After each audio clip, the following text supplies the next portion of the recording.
In the world of gaming, the battle between local PC and cloud gaming services has been heating up. Today we set out to compare the gaming experience of the Crew Motorfest on a high-end local PC armed with the mighty RTX 4080 and then comparing it to the GeForce NOW Ultimate tier, also boasting the same powerful 4080 graphics card. Our local PC is a true gaming powerhouse. It's fueled with the raw computing power of the Nvidia 4080 graphics card, and it's a beast that promises unmatched performance and graphics, ready to take on any gaming challenge. On the other side of the ring, we have GeForce NOW Ultimate tier, a cloud gaming service that brings the same 4080 graphics card's capabilities to your fingertips, no matter where you are. The race is about to begin. Buckle up, gaming enthusiasts, as we dive headfirst into the Crew Motorfest showdown between local PC and GeForce NOW Ultimate tier with the 4080. The question is, can you tell which is which? One thing that we can say following that side-by-side screenshot is that at face value this image may well look darker. However, from my viewpoint, what I'm seeing here is that actually the colour reproduction is more accurate and more lifelike, and it actually presents less like you're playing a video game with more true to life colour reproduction.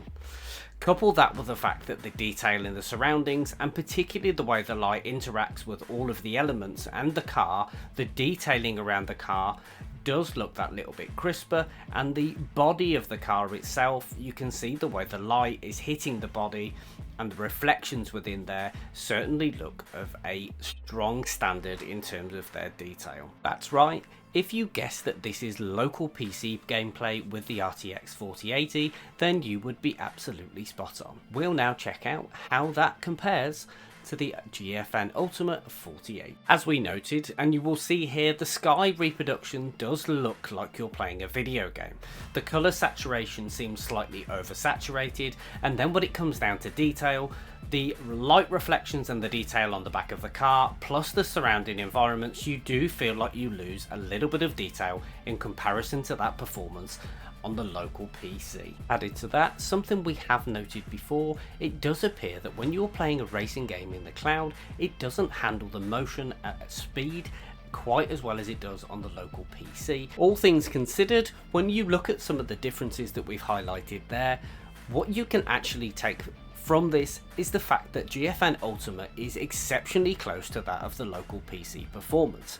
You would anticipate and almost expect that local PC performance would be better than rendering it with a rig in the cloud, and certainly those differences do appear subtle to the point that some people may not even notice. But that is the question. Did you notice from those early shots, and then as we've gone through the other scenes, can you see the differences that we've highlighted, and are there any other differences that you noticed? In terms of performance between the two, our local PC and the GFN rig both run on the AMD chipset with the RTX 4080. So in terms of the performance, it pretty much was a like-for-like performance in terms of what we were seeing, and it was truly then the difference between local and cloud. Cloud has come a tremendously long way, and the performance that we're seeing now from the RTX 4080 in the cloud takes us to a place where it sets the precedent for the cloud. It's one that we can look back on and say this is a landmark achievement, and absolutely for the Crew Motorfest it performs exceptionally well. Being limited to 60 FPS on PC is a bit of a disappointment, but nevertheless a solid 60 is delivered both in the cloud and on that local PC. We hope you've enjoyed this comparison. Don't forget to let us know in the comments below what you thought, and we'll see you next time.